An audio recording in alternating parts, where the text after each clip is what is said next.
No caso do Milei, você sabe, Milei é outro tipo de líder. Temos Trump e Noboa sendo os próprios homens ricos, representando sua própria elite no poder. Mas agora temos outro tipo, que são esses atores ou servidores, como Milei ou Bukele e outros. Mas no caso do Milei, é muito específico e espetacular a forma como ele impôs essa dominação geopolítica no país. E digo isso em muitos níveis. Então, minha tese aqui é que ele é o oposto de nacionalista.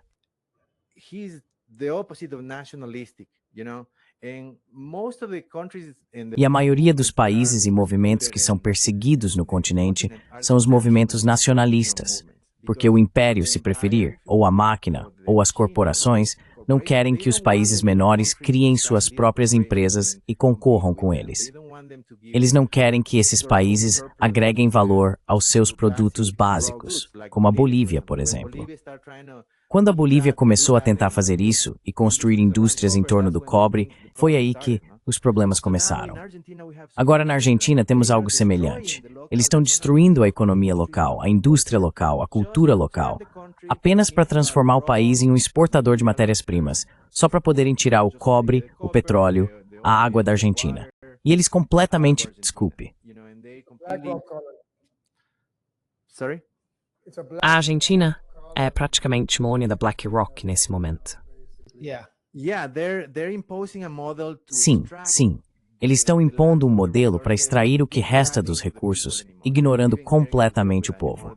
Eles nem sequer fingem mais se importar. Estão literalmente destruindo o país e endividando o país. É criminoso. A forma como estão pegando empréstimos e mais empréstimos para estabilizar o câmbio, sabe? Mas não conseguem muito com isso. Porque se você estabiliza o câmbio e investe na indústria local, ajuda a criar empregos e faz um esforço com um propósito, então vale a pena. Mas se você faz todo esse investimento só para alguns gurus financeiros ganharem dinheiro na bicicleta financeira, mas nada além disso, é como perder tempo, sabe? Porque no fim das contas, você fez todo esse processo e não obteve resultados concretos para melhorar nada. Na verdade, foi o contrário. Dá para argumentar que a Argentina está indo pelo caminho do Equador. A Argentina vai virar o Equador.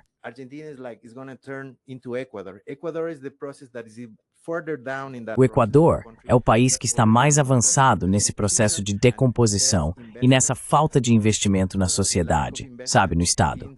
Agora a Argentina está seguindo esse caminho. E agora aqui nos Estados Unidos, vemos que eles também estão impondo e começando a trazer esse modelo para cá.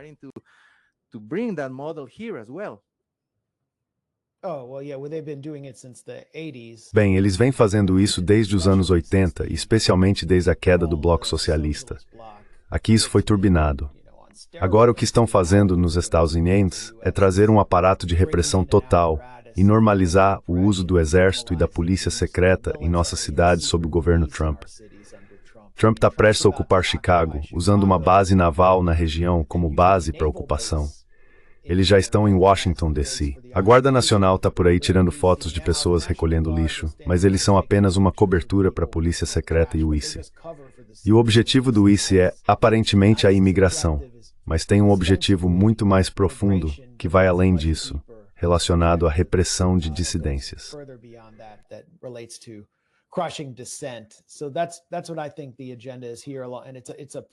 Então é isso que eu acho que está em jogo aqui.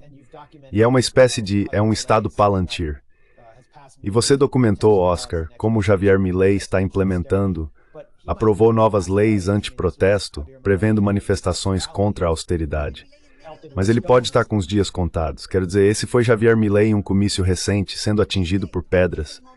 O povo não está nada satisfeito enquanto ele vende o ouro deles, vende todos os seus ativos estratégicos. O custo de vida continua subindo, ele está de saída. Quero dizer, isso seria devastador para Trump International, ver Javier Milei cair.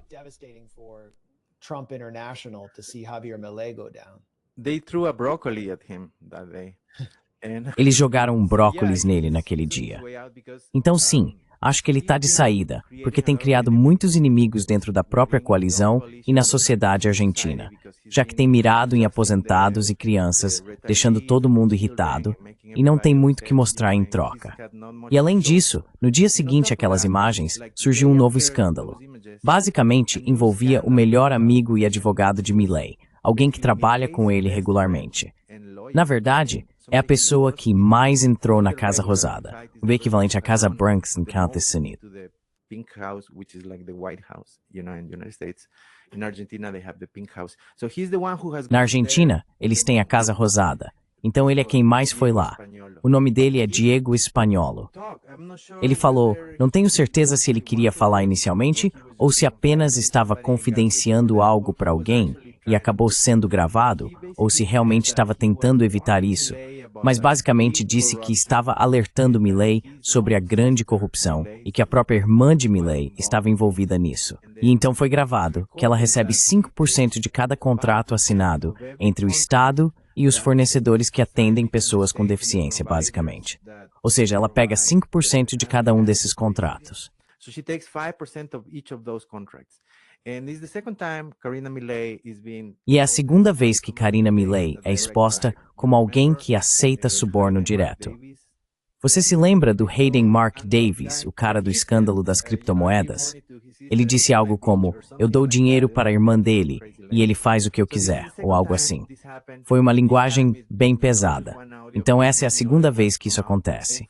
E desta vez não é só um áudio, mas vários outros que vieram à tona. E curiosamente, poucos dias depois que esses vazamentos começaram, Milei usou seus novos poderes de militar e censurou todos eles. Chegaram até a pedir a prisão dos jornalistas que divulgaram isso.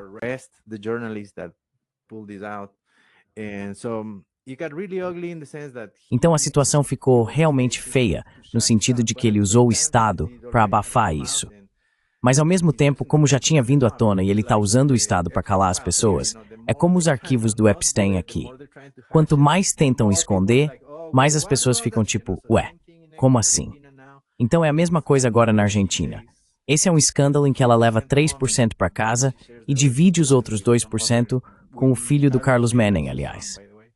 Interessante. Acho que isso vai custar a eleição para ele, que acontece neste fim de semana. E o que acontece é que se ele perder a eleição, o que vai acontecer? Precisamos entender que não é só o Milei que está de um lado aqui.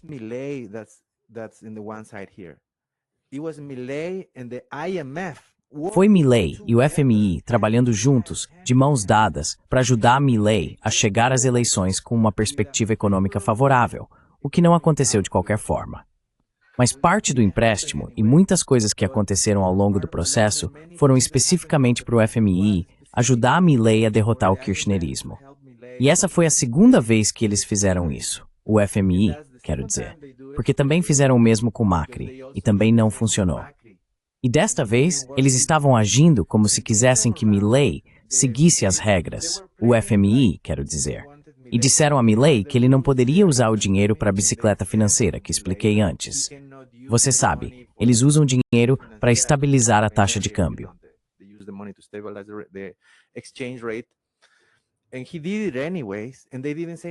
E ele fez isso mesmo assim. E eles não disseram nada porque perceberam e sabiam que se ele não fizesse isso, o peso realmente cairia em relação ao dólar e uma enorme desvalorização se seguiria e seria um desastre econômico. Então eles o ajudaram a segurar até as eleições deste fim de semana. Então o que vai acontecer é que na próxima segunda-feira o peso vai desvalorizar, vai cair loucamente. Eles já tinham isso planejado, já estavam se preparando para isso. E agora que o Milei vai perder as eleições, isso vai ser ainda mais amplificado. Então o Milei vai começar a segunda metade do mandato sob uma pressão enorme, porque depois das eleições a economia vai afundar. E ele vai ter que lidar com isso. Essas são eleições parlamentares ou eleições nacionais?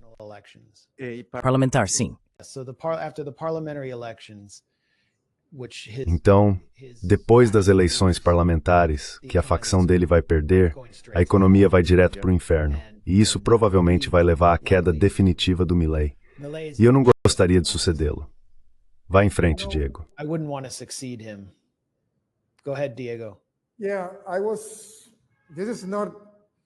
Sim, eu estava... Isso não é... Vamos não chamar isso de uma opinião informada. É mais uma intuição ou algo assim. Talvez até seja uma pergunta, mas temos tanta certeza, assim, de que mesmo quando a economia afundar e a situação ficar crítica e tudo mais, isso vai ser o fim do Milei. Porque já houve tantos momentos decisivos que poderiam ter sido. E também, por outro lado, quero dizer, o limite para tolerar cada uma dessas medidas e o governo conseguir absorvê-las. Eu tenho a sensação de que isso vai durar para sempre e que não vai importar. Independentemente do colapso e de tudo, enquanto o aparato repressivo estiver funcionando, isso pode continuar indefinidamente, especialmente pensando na Argentina e no fracionamento político de lá. Mas isso não é, claro, uma análise. Sou só eu.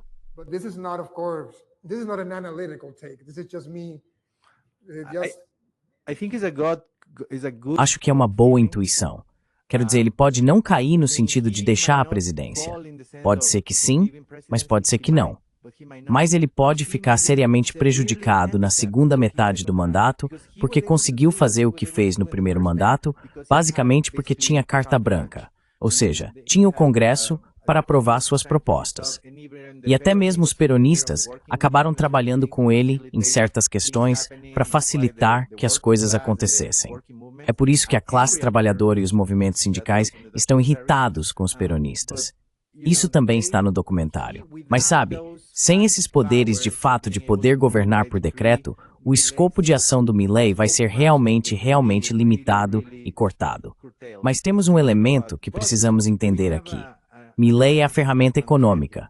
É o fantoche econômico, se quiser, certo?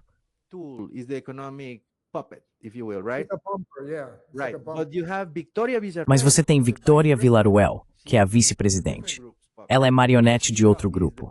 Ela é marionete dos militares que lideraram o golpe de Estado. Sabe, aqueles que assassinaram brutalmente todo mundo, roubaram crianças e torturaram todos. Ela os representa. Então, se tirarem o Milei, ela assume o poder. Pode ser ainda pior, porque basicamente seria o Videla de volta ao poder. E agora eles têm esses poderes ditatoriais. Algo parecido com o que aconteceu aqui nos Estados Unidos, sabe? Quando o Obama instituiu esses poderes, em que qualquer agente do Estado pode considerar você um terrorista, um perigo ou um problema, e então eles vão atrás de você e ninguém fica sabendo. Todos esses poderes nas mãos do pessoal do Videla. Por isso existe esse dilema. Devemos tirar o Milei ou não?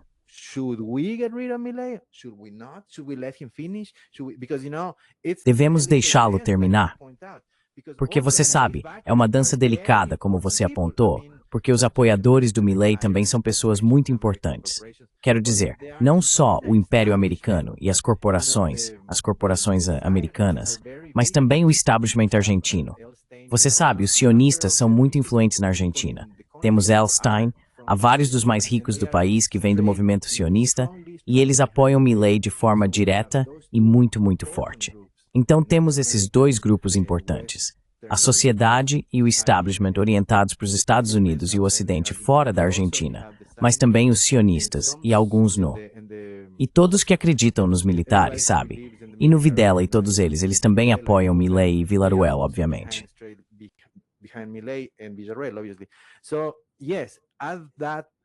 Então sim, some a isso o fato de que o sistema de justiça, e eu cito justiça, na Argentina é meio parecido com o sistema de justiça do Equador.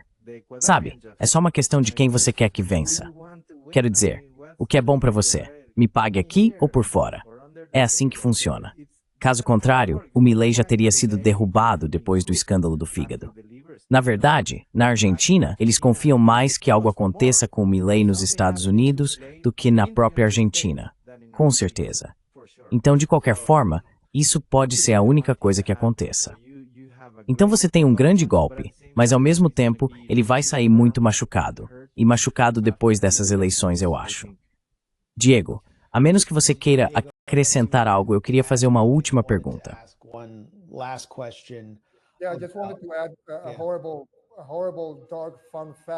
Eu só queria acrescentar um fato horrível e sombrio. O tio de Victoria Villarruel, que era tenente-coronel na época, foi um dos principais responsáveis pelo Centro de Tortura Olimpo. Ele foi, na verdade, a pessoa designada para fazer desaparecer Héctor Hermann Oesterheld, Haroldo Conte e Raimundo Gleiser. Quero dizer, ele Ele era como o tipo de torturador assassino intelectual naquela época, só para acrescentar esse fato horrível.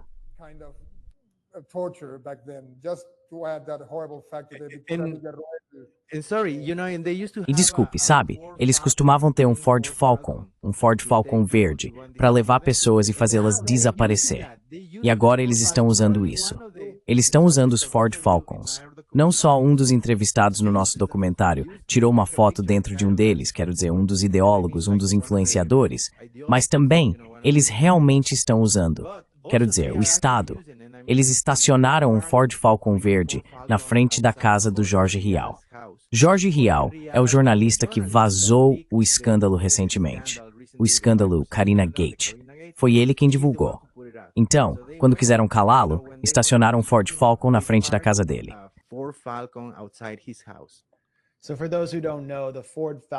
Então, para quem não sabe, o Ford Falcon era usado pela polícia secreta da ditadura militar argentina para fazer desaparecer dissidentes.